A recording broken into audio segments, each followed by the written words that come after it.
Literally knew, like, the second I was 1 minute late, my mom was gonna text me and say, "You're late. What are you doing?" Give me a second, would you? I gotta get my affairs in order. What's going on, everybody?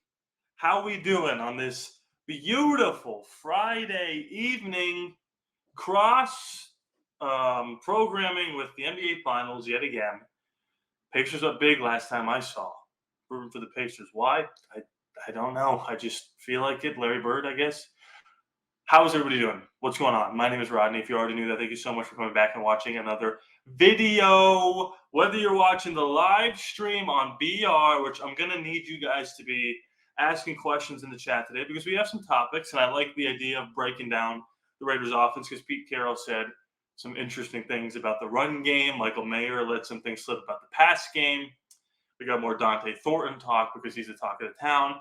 But then, if I wrap up a little early, I want to keep going. So you guys bring up some conversations, some topics. We'll put them off to the side, and then we'll finish. If you're watching after the fact on YouTube, hit that like button. It does help tremendously, and comment away. What are we saying? What are we feeling? Who's in the chat right now? We got Feet early 2 days in a row. Hello to all of Raider Nation. What's going on, Feet? Denode, what's up, Feet? All of Raider Nation. We got a little pesto pasta, fresh bruschetta, and anyone in Southern California and needs a bite. Wow, that sounds unbelievable. I just had some Chick-fil-A, or I would have been hungry reading that, but I'm not hungry because I just had some Chick-fil-A. And then there's my mom who texted me, "You're late. What's going on?" I'm here now. Okay, a minute late. Give me a break. There's a lot to discuss here. I'm not going to start with Dante Thornton yet again, even though there's people making a bunch of different things about him, a bunch of different articles, a bunch of different videos. So let's see.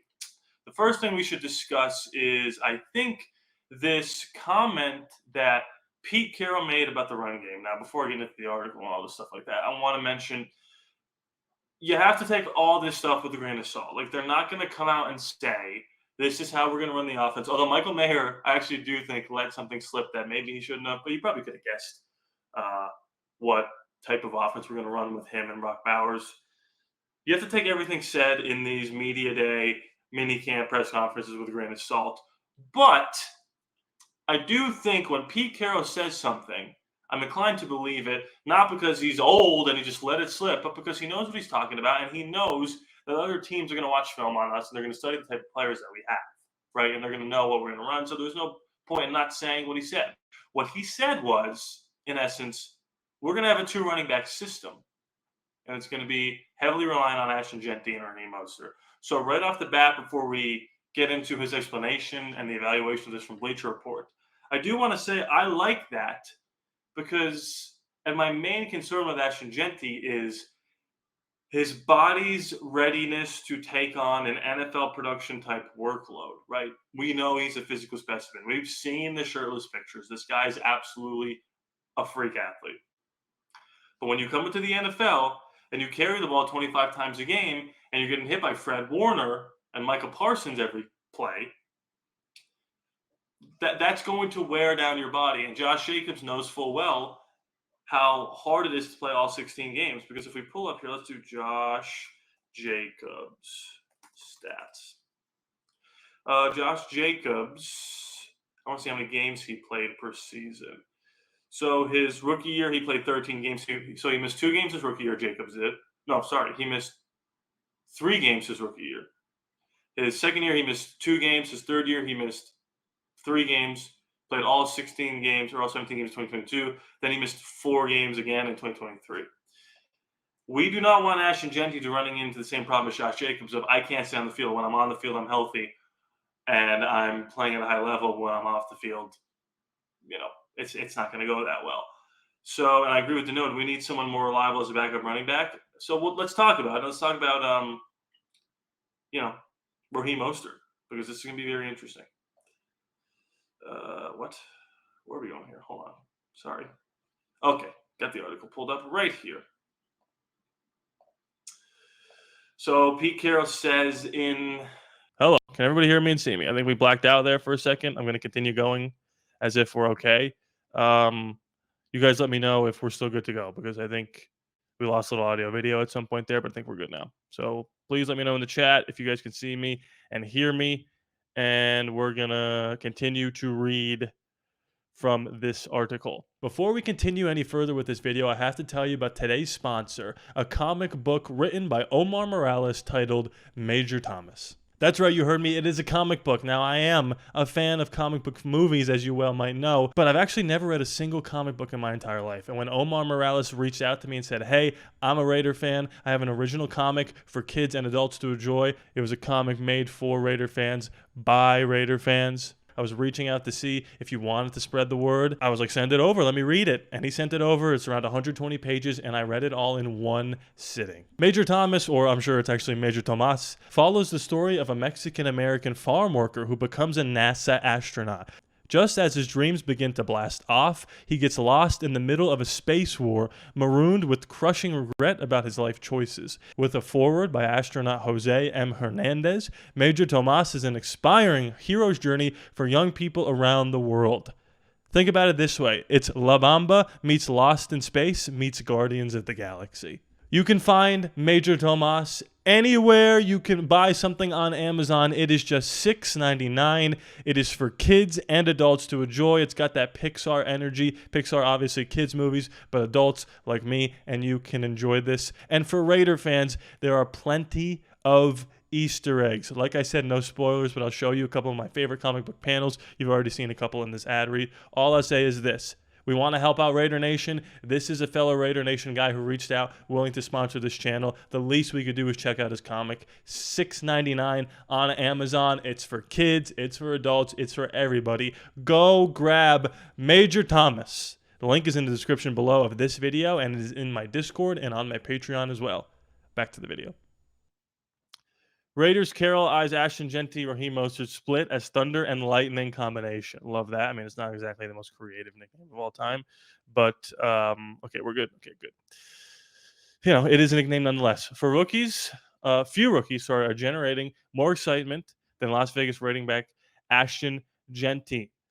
But it might be a good idea to lower expectations for the 2025 first-round pick. Head coach Pete Carroll spoke highly of Raheem Mostert and says he sees Mostert and Jeanty splitting some carries. Excuse me. They're going to show us that when they get the chance to compete, Carroll said, per Pro Football Talks' Michael David Smith. I love having multiple guys play. I'm not relying on just one guy. Thunder and Lightning back in the day, whatever it takes to get it done, we're going to let these guys play for their time. Raheem, I love having him. He's an experienced guy. He's a great speedster for years, or he's been a great speedster for years. We've defended him for years, and he's been a nightmare for us. Carroll did offer some praise for Jeanty specifically. Carroll says, loves to have multiple guys play, but Ashton Jeanty looks every bit of what we hoped. Granted, it was in a different offensive environment, but Pete Carroll doesn't hesitate to put the ball in Marshawn Lynch's hands when he coached Seattle Seahawks from 2011 to 2014. Lynch never finished with fewer than 280 carries. In later years, Seattle did occasionally have a running back by committee approach. More often than not, though, that was down to injuries or simply lacking a true number one option rather than Carroll's ideological vision. Perhaps Carroll and general manager John Spytek envisioned something similar to how the Detroit Lions utilized Jahmyr Gibbs and David Montgomery together. Hold on. We need to stop this right here. Stop for a second. Did I not say that yesterday? Did I not say this feels like we're kind of going to the Detroit Lions style of an approach here? That's something that I mentioned yesterday. I didn't know Joseph was going to mention that, but it does feel that way. Jahmyr Gibbs is our Ashton Jeanty. Raheem Mostert could be our David Montgomery. And then you got the wide receivers like a Jack Besh, which could be that physical, Amon-Ra guy if he one day develops into that. I'm just making sure I'm actually live here because it says that I'm not. Okay, I'm so good. It's interesting that Joseph said that. I didn't know that that's what the consensus was, but that's kind of how I feel about it. So I feel vindicated in him saying that.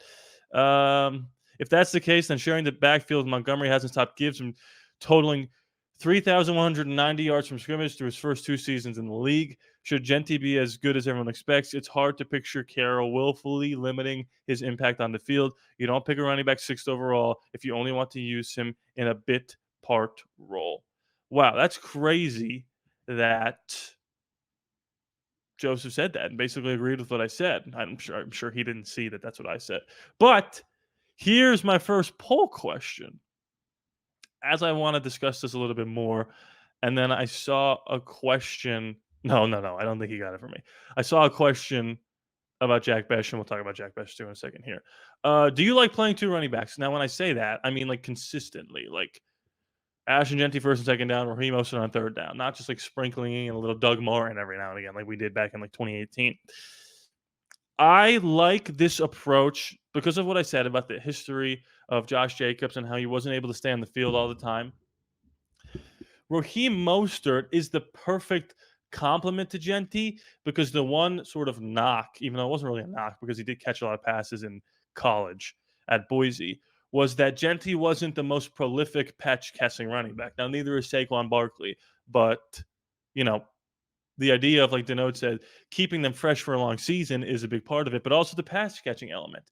And I do think Raheem Mostert, and if we could pull up Raheem Mostert stats here, Raheem Mostert is a really prolific pass catching back.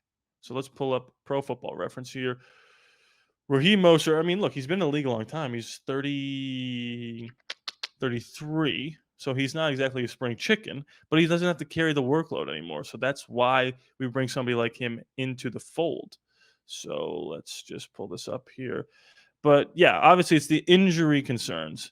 No, only because I want to draft Genty. Oh, for your fantasy football league. Well, think about what we just read with Joseph's article on BR. He did say just because David Montgomery and Jahmyr Gibbs split time doesn't mean that Jahmyr Gibbs is going to, or the Jahmyr Gibbs for us, Ashton Genty is going to struggle to make plays and get a lot of yards. I mean, Jahmyr Gibbs has 3,200 yards in 2 seasons, and he's been splitting time, quote unquote, with David Montgomery, who feels like a good comparison to Raheem Mostert. So let's do this here. All right, we're still good here. We're still good. Okay. So this is Raheem Mostert's stats. I'll zoom in a little so we could see. Didn't really do anything until for a while. You want to talk about, is this Raheem Mostert? Okay, yes, it is. You want to talk about somebody who was fresh for like ever. That's crazy. But then you start to come down here. He's had his biggest year, obviously, with Miami in 2023. He was a Pro Bowler. That's a little star means he had 18 touchdowns. But if we go to receiving here, let's see receiving. I want to see catches, receptions. Actually, wasn't as good as I thought it was. But he got targeted 42 times. He had 31 catches. He had 3 touchdown catches in 2022 or 2 touchdowns in 2023. 3 in 2023. So look, I thought he was going to be a better pass catcher than that. I think Ashton Genty is going to have most of the workload of the running backs that you're going to see. I don't like the idea of running Ashton Genty like Lynch. He's not built like beast mode. Yeah, that is kind of where I fall on this spectrum here. Another thing you have to understand and realize is who our offensive coordinator is, and that's Chip Kelly. And I think Chip Kelly has his fingerprints all over this this new offensive system that we're running. Obviously, it's his system, but he has to come in and pitch to Pete Carroll. And Pete Carroll has to say, well, this is what I did in Seattle, right?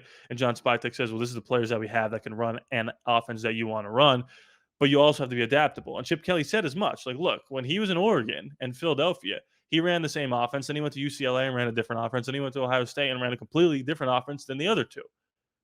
The offense that he ran in Ohio State was a 2 running back system. Quinion Judkins and Travion Henderson, they both had 1,000 yards. Now, college football, the stats are a little crazier. I mean, we know Ashton Genty almost tied Barry Sanders' record. He was a few touchdowns away from that. But Chip Kelly has experience getting multiple running backs in the game. Now, there was a report that came out a couple days ago that said Zamir White looks decent. Now, he was not great last year. Was that his fault? Was that Luke Getzey's fault? Was that the offensive line's fault? All reasonable concerns. I think it might have been a mix of all three. But I will say, if you take Zamir White from last year, put him with this coaching staff, this line, and Ashton Genty and Geno Smith, he's going to look better. He's going to look closer to what he looked like in 2023. So maybe it's a 3-headed monster of Mostert, Genty, and Zamir White. You still got Sincere McCormick floating around and Dylan Laube as well. So I don't know exactly how all this is going to unfold, but the idea of running a 2 running back system with Raheem Mostert being the primary pass catcher and Ashton Genty taking the bulk of the other workload with the Zamir White 3-yard run sprinkled in every now and again. I don't think that's the worst thing in the world. Zamir White should make improvements. I agree. Only time will tell, though. So I'm going to close this poll here, and then let's talk a little Michael Mayer because he let something slip here. I thought it was pretty funny, pretty interesting.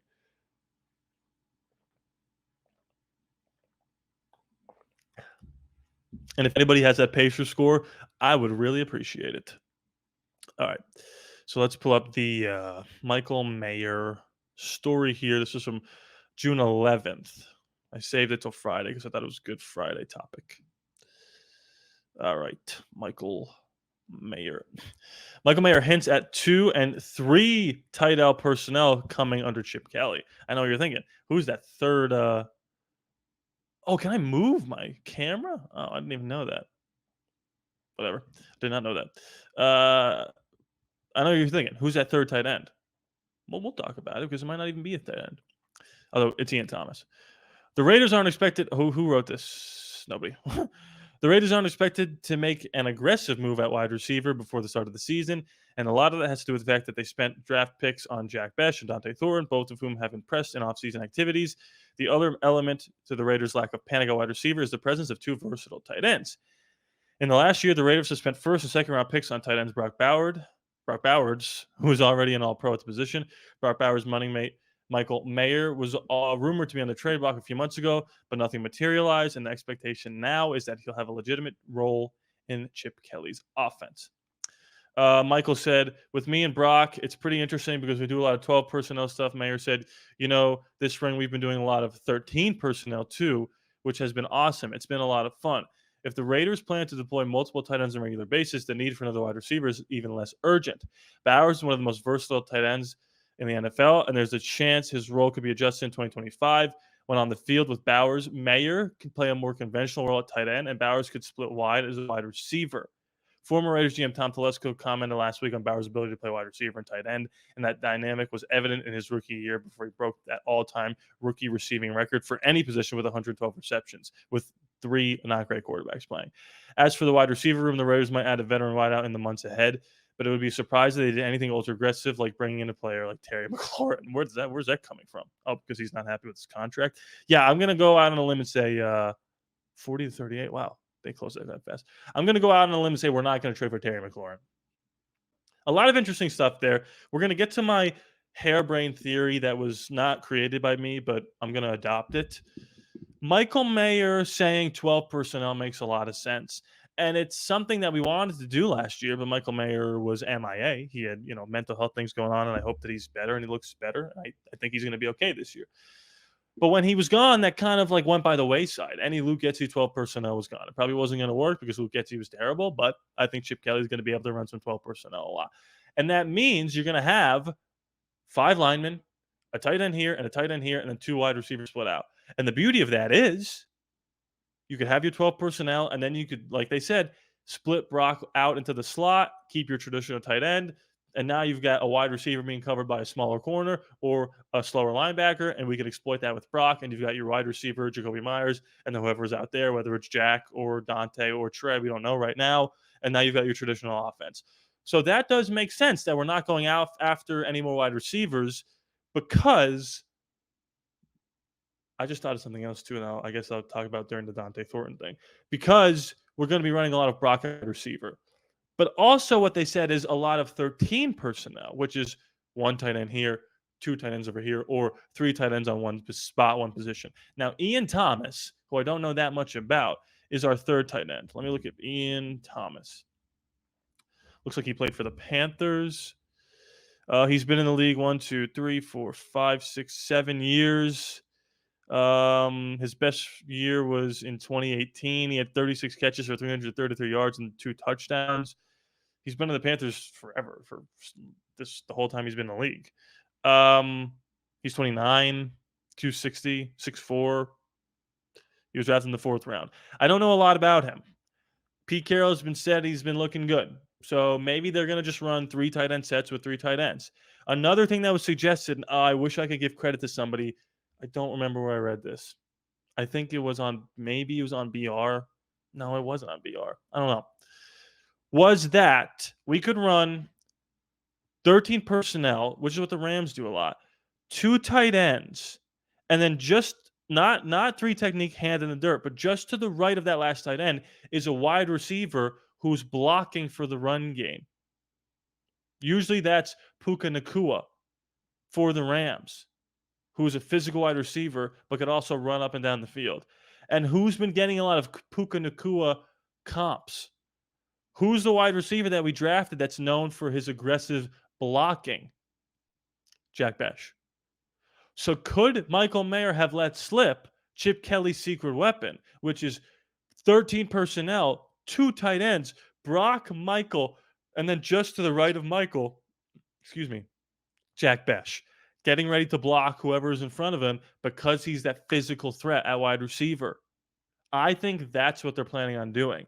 And that can open up so many creative formations and schemes coming out of that. You can go speedster all the way wide out, right? And then, they might go over the top here because they technically have two wide receivers on the field, even though it's 13 personnel, and Brock Bowers can split out wide. So they drop everybody back defensively, and now we're running it up the gut for 6 yards with Ashton Genty. Or you put Jacoby Myers out there, and they think, okay, he's not going to run a route because it's going to be it's 13 personnel, and all of a sudden it's play action, and Michael Mayer stays in the block. You got Jack running a route. You got Brock Bowers running a route. You got Jacoby Myers running a slant or a post.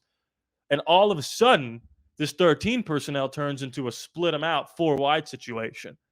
I think that could be what Chip Kelly's planning on doing. It also could just be Ian Thomas is decent enough to be the third tight end, but is he good enough to be on the field? That's the question. I think Jack Besh is going to be used a lot more as a blocker than we might initially thought, even though he was known for that in college. 12 personnel worked great for the Skins until we beat the hell out of them in the Super Bowl. No doubt about it. Got nothing to say there. Here's something I do want to talk about before we transition to Dante Thornton. Michael Mayer. Because there's just a lot of talk about, Big Mike, because he has a lot of potential, right? Let's pull up his stats. Because, again, we took him in the second round, which we all thought was a really good pick. And his rookie year was okay for a tight end. It was decent. You don't usually have Brock Bowers level years like that. Because, like, for comparison, if we do Travis Kelce rookie year, let's do that. Travis Kelce's rookie year, he had 800 yards and 5 touchdowns. That's a little bit better than solid, but, And then the second year, he had basically the same thing. In his third year, he finally showed up. Brock Bowers is an anomaly. Michael Mayer's rookie year, he had 27 catches, he had 304 yards, and he had 2 touchdowns, a long of 32. He averaged 11 yards per catch his rookie year, right? His second season, again, he didn't play. But when he was out there, he averaged 7.4. He had a long of 29. He had 156 yards and 21 receptions. He's kind of had a whole year to just mentally reset from whatever was going on. And we're not going to speculate about that. I don't know him. That would be disingenuous and not fair to do that. I do hope Michael Mayer has some resemblance of a breakout year. Now, I asked the question, and everybody's saying that he's going to. So let me ask you this. What's a breakout year for Michael Mayer? I want stats, or I want statements that say, this is Michael Mayer's season to do XYZ. Is it 500 yards and 5 touchdowns? Is it just consistently play, be, a hard-nosed blocker, be somebody who can give Brock Bowers a blow, can come up with a big third down reception? Because for me, a breakout season for him would be play every game and just be a consistent presence, be on the field consistently, be that traditional blocking tight end that can once in a while go out there and catch you a big 3rd and 9 reception. I don't need him to have Travis Kelce numbers. I don't need him to be pushing Brock Bowers for all pro status, but I do need him to play. Because if we want to run 12 personnel and 13 personnel, we can't do it with 2 tight ends, one of them not being there. So Big Mike, if this gets back to you, we love you. We hope that you're feeling well, and we need you out there because we trust you. We've seen you in big moments. Like Antonio Pierce's second interim coaching game where he basically won us the game against the Jets with that huge touchdown. Michael Mayer is too talented to fail. I agree with you, Feet. What up, Iz? Oh, I'm sorry, man. I'm sorry you don't get the notifications. Just try to do your best to remember that we're going 9 p.m. Eastern, maybe set an alarm or something. Travis Sue, yeah, exactly. But all that to say, I'm hopeful. I'm cautiously optimistic for the potential year that Michael Mayer could have, and I do think that 13 personnel thing that he let slip was more that meets the eye. I do think it's going to be Jack Besh being that third tight end, but maybe it's Ian Thomas. So we'll see. Last thing I want to talk about, we can't stop talking about this kid, man. And this is BR, and this isn't a Raider person. This is just an NFL reporter from BR mentioning again our favorite rookie to talk about, Dante Thornton. So the article starts here, and it's an article by Damian Pearson. 5 underrated rookies who can make a big impact on 2025 NFL season. Rookies spent minicamp and the start of organized team activities, acclimating to their surroundings. These young players are building momentum and learning what it means to be a professional football player. While we take all of the shirts and short practices with a grain of salt, which I said, positive performances are like building blocks to the foundation of successful translation to the National Football League. What did Tyree Wilson say? Practice becomes reality. The next step is training camp before the preseason and regular season get underway. The rookies who are shining and building step by step are not the only big names, like Ashton Jeanty. Look at 5 underrated rookies who can impact their franchise. So he talks about Jimmy Horn, Carolina Panthers, Arian Smith, Jets, Dante Thornton, wide receiver, Las Vegas Raiders. The Las Vegas Raiders offseason should be categorized as a home run. Okay, Damian. A little baseball. Forget I said football. They found their present quarterback to help elevate their offense, hired a highly experienced coaching staff with Super Bowl experience, and they made great additions during the draft. The draft went under the radar, but it's time to shine a spotlight on it. Of course, Ashton Jeanty, ALLaBorde, Chip Kelly finds his bell cow running back, blah, blah, blah. They tripled down on adding offensive weapons with wide receiver Jack Besh and Dante Thornton. The latter finishing BR scouting department 119th overall on the prospect pre-draft big board. While Besh receives the fanfare, the highest ceiling belongs to Thornton. He's 6'5", 200-pound elite athlete and explosive playmaker. His A trait is winning the vertical plane and taking the top off the defense. His speed and stride are challenging to keep up with it. Per Mitchell Renz. Okay, can I just say this? Mitchell, we love you. The Raider YouTuber. But why aren't they quoting me? Like Mitchell reports reporting this. Like he's got guys at practice. Like I'm just reading a report of guys at practice. Like quote me, quote ALLaBorde Raiders. But we love Mitchell, and we're not salty about it. Per Mitchell Renz of the Raiders report. Imagine if that said per Rodney Lord of the ALLaBorde Raiders podcast. Anyway, he's beginning. Dante Thornton is beginning to receive reps with the first team offense, which is a great sign in development. Geno Smith is an accurate deep ball. Geno Smith is an accurate deep ball passer, completing 41% of his passes, the 7th highest in the league in 2024 per NFL Pro. His effectiveness throwing down the field outside the numbers meshes well with the explosiveness of Thornton. There isn't another wide receiver on the Raiders roster with his skill set, ability, or body type. He should carve out a role, even if it's downfield as a specialist. His development upside is through the roof, and the Raiders should lean into ensuring he hits it. If so, they have a potential star on their hands, exclamation point. Let's see how many exclamation points these articles end with. Not for Jimmy Horn, not for him, not for Tate, not for Ellick. That was the only exclamation point that Damian handed out, and it was for Dante. I'm really trying my best here. Look, I'm a positive person. I'm enthusiastic. I'm passionate. Can't you tell? I've got a Raider flag behind me. I've got a floating Raider helmet. I somehow turned me and my useless Raiders knowledge into some semblance of a career of making money. So I want all of these positive things to be true. And as a Raider fan, we get burned all the time being positive. But I think this kid's going to be a star. And I've got stars in my eyes. And I just think Pete Carroll did it with DK Metcalf. And DK's 6'4", 230, and he flies like a deer. And they said, oh, he can't run the route tree. What if I just run by everybody and score? There's your route tree. And they said the same thing about Dante. Oh, he's a vertical threat. He can't run the route tree. And then he came in And he said, "Oh, I could run the route tree. They just didn't want me to in Tennessee. That's just what the coaches wanted." And yes, look, he fell to the 4th round. So if he was a star and everybody knew it, they would have taken him. But running with the first team, per Mitchell Renz, ALLaBorde Raiders better than Raiders report. Hey, I'm not trying to start any wars here. I like Mitchell. He's a great guy, hard worker. There's room for all of us. I just think this kid could be special, man. Am I crazy? Am I talking like a lunatic? You let me know. That's probably all I'm gonna do for Dante Thornton until training camp, because I'm sure people are like sick of hearing all these Raiders YouTubers talk about him. But he keeps making the news, and it's like this kid looks the part. He looks the part, if anything, and that's half the battle. We are well covered for short, medium, and intermediate routes. If Thornton hits a deep threat, look the heck out. That feels like a good time to end this thing, feet. Thank you so much for watching me Thursday and Friday live on Bleacher Report.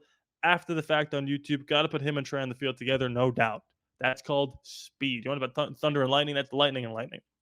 If you're watching on Bleacher Report, thank you so much for keeping me going here in the chat. If you're watching after the fact on YouTube, hit that like button, comment away. I will be back Thursday and Friday next week, 6 p.m. Pacific, 9 p.m. Eastern. I hand it off to Momo, and Monday, Tuesday, Wednesday at the same time.